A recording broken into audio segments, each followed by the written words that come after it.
Bom dia.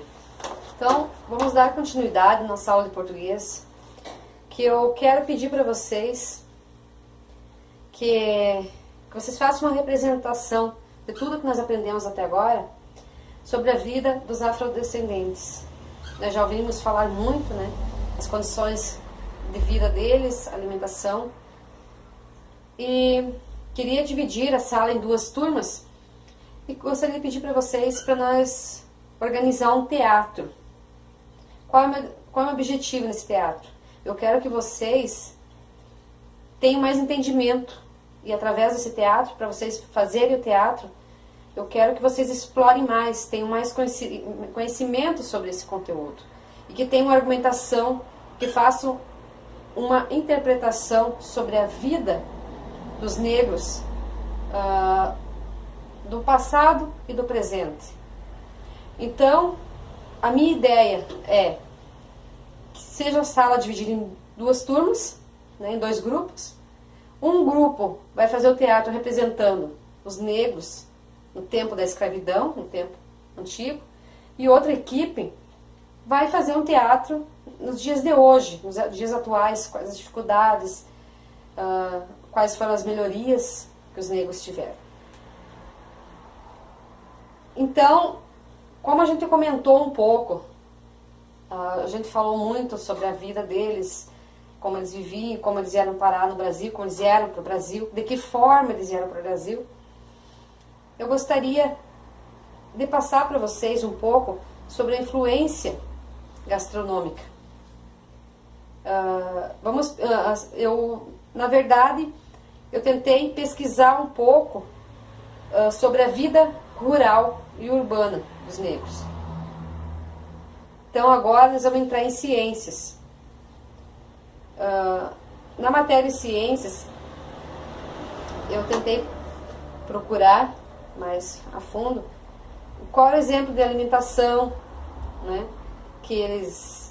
alimentação deles na cidade e o que eles cultivavam no campo. Então vamos falar um pouco sobre a influência cultural, a gastronomia. A etnia dos escravos brasileiros era bastante diversificada. Nas fazendas havia indivíduos de Angola, Congo e Sudão, e também de Guiné. Nessa mistura fazia-se presente uma diversidade linguística, principalmente a Banta, Iô e Yoruba. Religiosa, introdução de candomblé, rítmica, que mais à frente influenciaria novas danças como o axé e ressalta-te, a sugerida nesse trabalho que seria a gastronomia. Como era a forma de alimentação dos negros? Os senhores dos grandes engenhos, os fazendeiros, eles juntavam o resto da alimentação que eles comiam, o que sobrava durante o dia, nas refeições, no almoço, a janta e do dia anteriores, e davam aos escravos. Alguns dos escravos, tinham permissão para caçar, para pescar camarões, marisco, enquanto as mulheres cozinhavam como elas cozinhavam na África, né? A maneira que elas cozinhavam na África, é claro que os temperos eram diferentes, quando eles vieram da África para cá, eles não trouxeram com eles os temperos, os ingredientes que eles faziam o alimento. Então aqui no Brasil eles começaram a descobrir novos temperos, novos ingredientes. As escravas geralmente colocavam todos os ingredientes na panela com leite de coco, o óleo de palmeira e o azeite de dendê. Ali eles faziam aquela mistura que eram as suas refeições. Agora, os ingredientes mais nobres, esses aí eram preparados de maneira europeia, né, mais um preparo mais requintado, que acontecia na casa dos grandes. Enquanto isso, a cozinha negra se desenvolvia na senzala em tachos de ferro. Mas quem fazia a comida dos grandes fazendeiros, da casa principal da casa grande. Eram as negras, as cozinheiras eram as negras. Até hoje os pratos africanos estão presentes em nossa vida, em nossa cultura. São saboreados no dia a dia e também nas festas populares. O caldo extraído dos alimentos assados, por exemplo, o caldo, eles cozinhavam o peixe, e com o caldo eles misturavam com a farinha de mandioca, que ele virava o pirão. Também podia ser com o frango, com a carne de gado, carne de porco. Ali o caldo do cozido, misturando com farinha de mandioca, né, virava um pirão. E ainda hoje é muito comido esse pirão. Ou com farinha de milho, que daí farinha de milho já seria o angu, né? Essas aí são heranças dos africanos, né? Não deixava de citar o caruru, o vatapá, o acarajé e a feijoada. Enquanto as melhores carnes iam para a mesa dos senhores, eles selecionavam o que era melhor, ia para eles, os escravos ficavam com o que os senhores achavam que não era boa alimentação para eles, que eram os pés, as orelhas de porco, a linguiça, a carne seca. E daí ali as negras, né, misturavam tudo, aquelas carnes, né, junto com o feijão, que daí, numa grande caldeira, que aí se tornou feijoada. Se os senhores de engenho soubessem a delícia que era uma feijoada, né? Mas a comida deles era mais requintada. A culinária, característica marcante da cultura afro-brasil, é a questão dos diferentes temperos dados na culinária brasileira. Eles tiveram a capacidade de mesclar coisas, eles misturaram alimentos, temperos dos índios, um pouco dos índios, com a europeia, até transformar uma comida brasileira. Foram requintando. Nos dias de hoje, a comida africana foi requintada, foi dado um toque mais, como é que se digo, foi dado um toque especial nas comidas, né? Diferente um pouco, foi mudando algumas coisas, que acabou sendo transformado numa comida brasileira. Os escravos saíram de suas terras para um local diferente, sem trazer nada consigo, como eu acabei de falar. O que eles trouxeram com eles? Eles trouxeram apenas o conhecimento e a sabedoria deles, a cultura deles. Mas temperos e ingredientes, eles não trouxeram nada. E os pratos deles hoje em dia são pratos famosos na culinária afro-brasileira. Por isso se tornou o nome culinária afro-brasileira. Que são alguns exemplos que a gente tem aqui de comidas afro-brasileiras. É o acarajé, o vatapá, bobó, a feijoada, famosa feijoada, né, citada, era um prato servido na senzala, que hoje é um dos pratos que o brasileiro mais gosta, né? O azeite de dendê, um tempero comum na culinária baiana. Frutas, especiarias, o coco, a banana, a pimenta malagueta. E o café, que foram produzidos também nas terras africanas. Expressões culturais. O que são expressões culturais?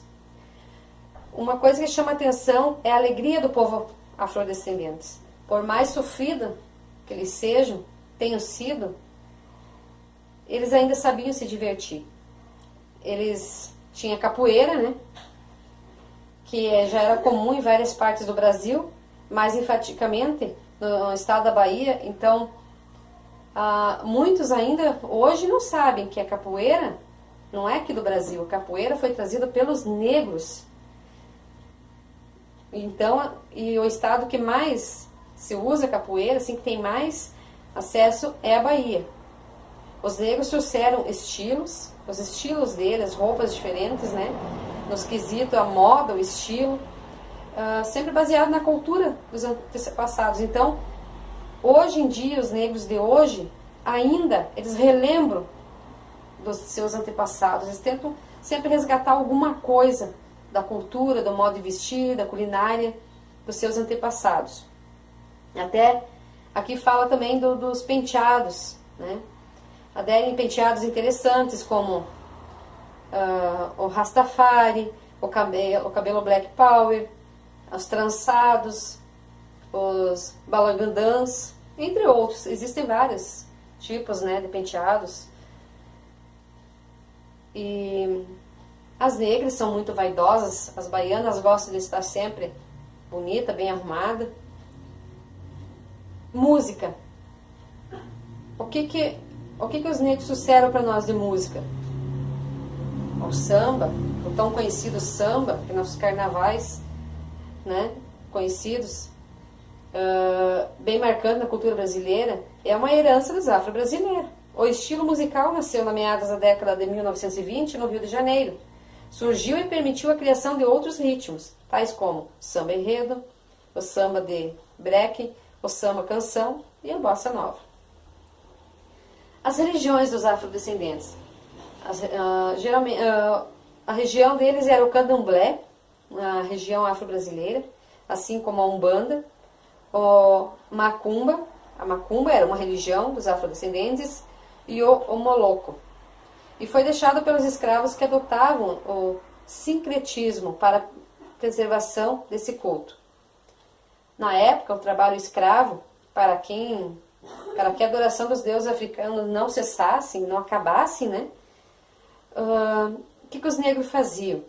Então, eles usavam santos da Igreja Católica de uma forma de despistar a crença deles, entende? Então, eles pegavam os santos para despistar a mão de ferro, entende?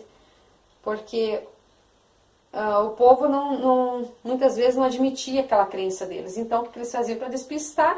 Eles usavam os santos da Igreja Católica. Por isso que hoje tem muita mistura do candomblé com o catolicismo. No centro de macumba, de umbanda, ali dá para perceber que tem vários santos que se pergunta como que estão aqui são católicos, mas é por esse motivo. A cultura negra é algo que influenciou não só no Brasil, mas diversas nações que usufruíram a pluralidade do movimento negro.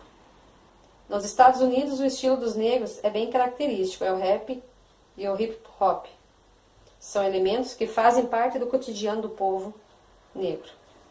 Em meio às lutas, pode-se dizer que os negros venceram e continuaram nesse processo. Embora exista ainda casos de racismo, esse quadro tem mudado.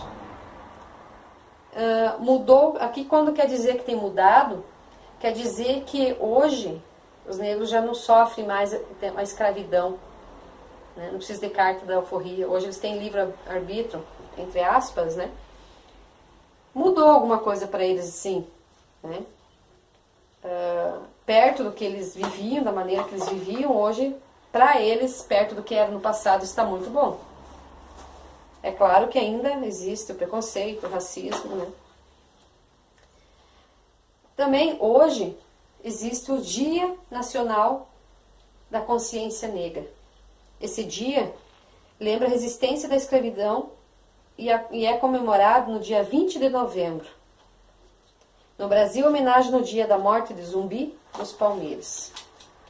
Em 1995, ícone da cultura negra, o projeto da lei que deu vida a esse dia foi 10.639/2003. Mas só foi sancionado e considerado quando a presidenta Dilma Rousseff sancionou a Lei 12.519/2011. A homenagem do dia surgiu em 1978, através do Movimento Negro Unificado. O objetivo dessa data é refletir o negro, o preconceito e mostrar ao povo um pouco da cultura africana. Comemorar e lutar pelos direitos e a igualdade do povo negro. Zumbi dos Palmares. O que era zumbi? A gente escuta falar Zumbi dos Palmares. O que seria? O líder seria o líder dos negros no quilombo dos Palmares. Zumbi dos Palmares foi responsável por lutar contra a escravidão e morreu lutando pelos direitos do seu povo. Foi um guerreiro que lutou até o fim da sua vida pelo seu povo.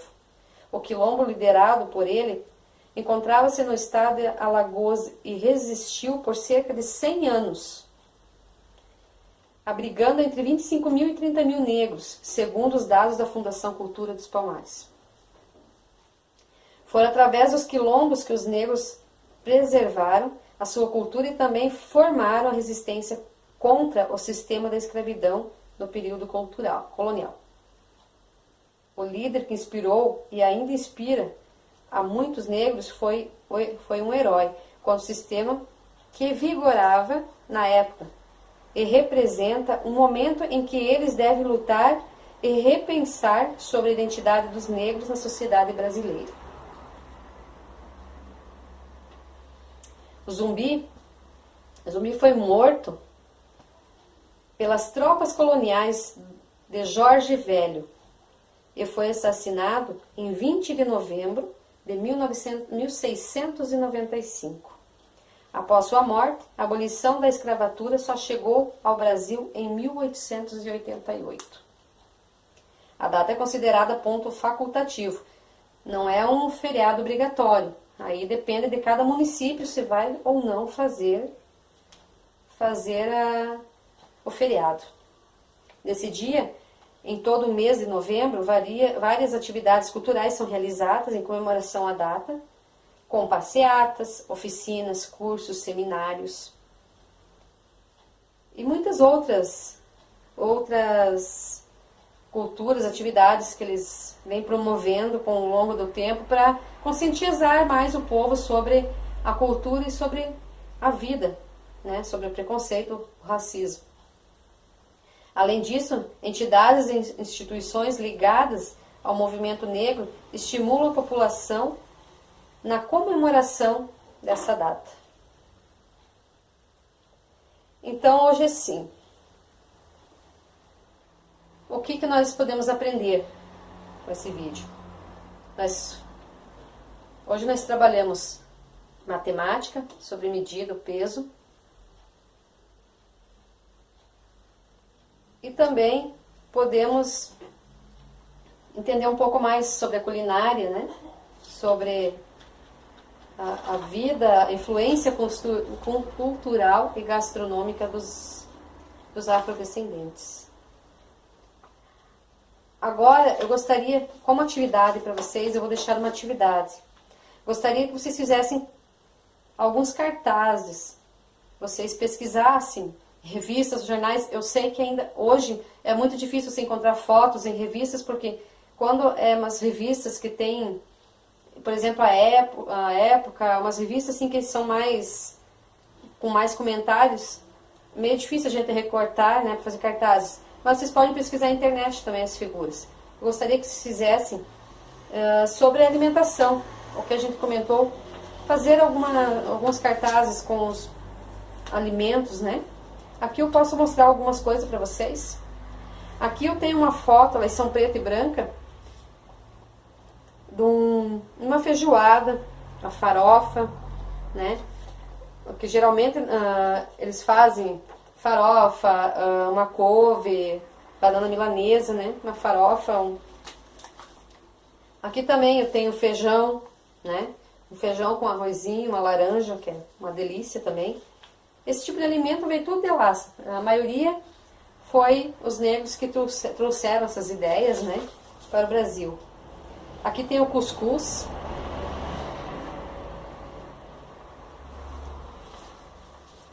Aqui nós temos, aqui também é um mingau, né?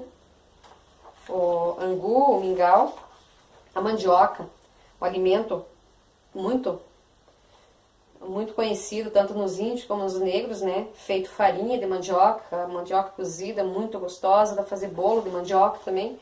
Mandioca, então, a receita tem várias maneiras, várias coisas que dá pra fazer com ela. Aqui eu tenho uma farofa. A farofa muito conhecida, existem vários tipos de farofa, farofa salgada, farofa doce, no qual é utilizada, geralmente eles fazem com feijoadas, nos fim de anos, mas é um prato muito gostoso que dá para acompanhar com vários tipos de comida. E aqui o típico, né? Típica comida brasileira, que seria o arroz, o feijão, uma linguiça, né? Então aqui são algumas figuras que eu trouxe como exemplo para vocês. Estamos aqui novamente para trabalhar com matemática. Hoje vamos resolver alguns problemas de medida e massa. E também aprender a como usar uma balança.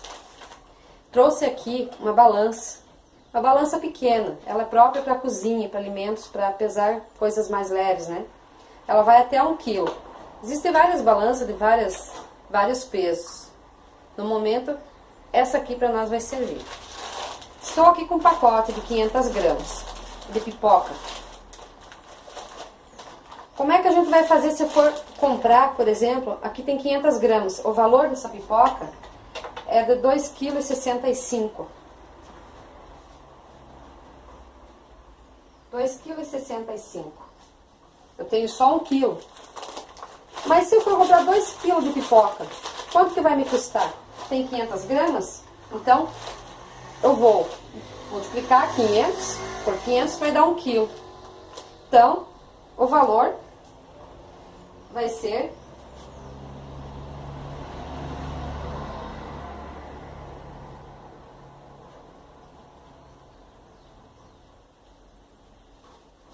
Então, se o valor é 2,65, um pacote, então 2 pacotes vai ser 5,30.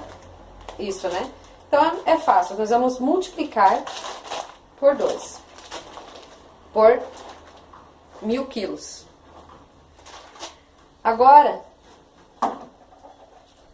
eu preciso comprar apenas 480 gramas de feijão.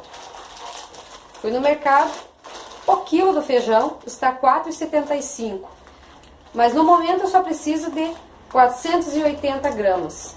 Como que eu vou fazer para calcular quanto que eu vou ter que pagar? É simples. Nós vamos pegar o valor, que seria 4,75, né? Que é o valor do feijão. E nós vamos multiplicar por 480 gramas. E calculando, o valor vai ser de R$ 2,28. Então, 1 quilo está R$ 4,75. 480 gramas vai custar R$ 2,28. Então, assim segue. Se tu comprar, por exemplo, 1 quilo de maçã, o quilo da maçã está R$ 5,00.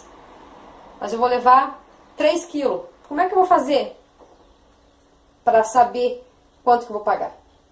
Vou pegar o valor e multiplicar. Sempre vou multiplicar pela quantidade de produto que eu estou levando. Então, aqui agora vamos resolver alguns problemas.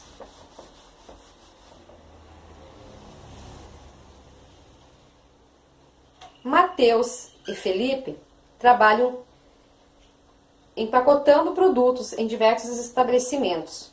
Mateus trabalha em uma fábrica de biscoito. Ele precisa empacotar biscoito de diferentes pesos. 200 gramas, 500 gramas e 500 gramas em caixas que suportam até 20 kg. Quantos pacotes de 200 gramas cabem nesta caixa? A caixa suporta quanto? 20 kg. Mas ele quer, dentro dessa caixa, ele quer colocar produtos de 200 gramas. Então, quantos pacotes de 200 gramas ele vai poder colocar naquela caixa que cabe só 20 kg? Como que nós vamos fazer? Nós sabemos que 1 kg é 1.000 gramas. Né? 1 kg, 1.000 gramas. Então, para nós saber quantas gramas tem 20 quilos, então nós vamos fazer o quê? Nós vamos calcular, multiplicar 1.000 quilos vezes 200 gramas, que é o que cabe dentro das caixas, produtos de 200 gramas. Nesse cálculo, então, nós vamos achar 200.000 gramas. Né? Mas ele precisa saber quantos pacotes de 200 gramas vai dar para pôr dentro daquela caixa de 20 kg. Então, a gente já descobriu que 200 gramas dentro daquela caixa, se ele for por 200 gramas em quilo, transformando 200 gramas em quilo, dá 200 mil gramas. Então, eu vou fazer o que agora? Eu vou pegar essas 200 gramas e...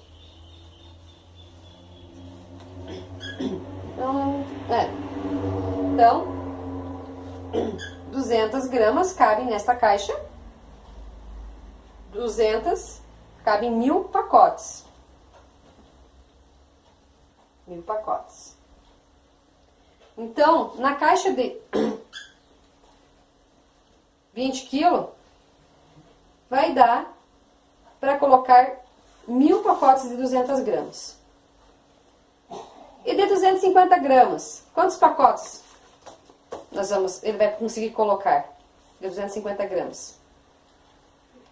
Fazendo da mesma forma o cálculo, vai dar para colocar 800 pacotes. E quantos pacotes de 500 gramas? Então, ele vai multiplicar 200 mil gramas por 500 gramas. Ou seja, vai dar para pôr 400 pacotes.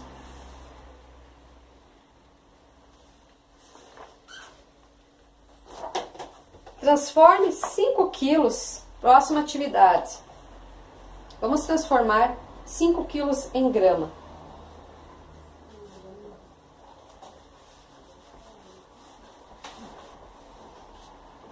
Hoje nós vamos usar a nossa tabelinha.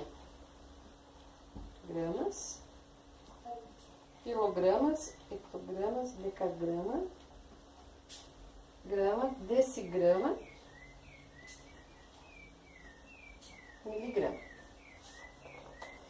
Ele quer transformar 5 quilos em grama. Como é que a gente vai fazer? 5 quilos, então a gente vai acrescentando do 0 até gramas. Então, 5 quilos em grama vai dar quanto? 5.000 gramas. 40 gramas em miligramas. 40 gramas em miligramas.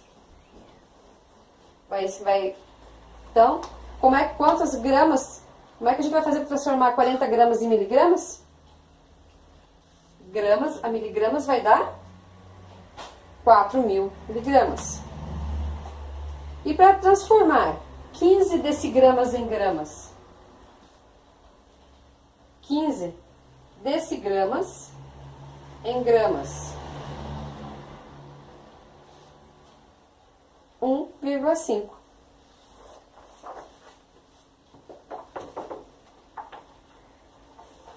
Um funcionário precisa distribuir igualmente 9 quilos de café torrado entre 4 máquinas de café em uma indústria.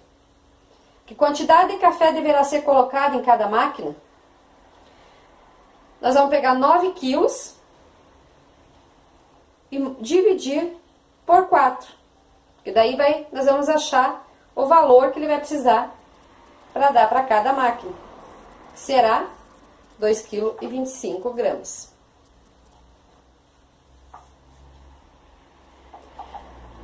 Muitos restaurantes adotam o sistema de comida por quilo.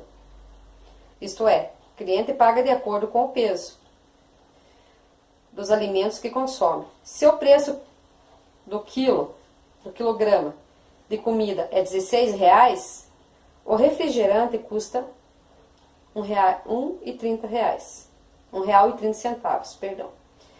E uma pessoa consome 340 gramas de alimento e 2 refrigerantes. Quantos reais essa pessoa vai gastar no restaurante ao todo?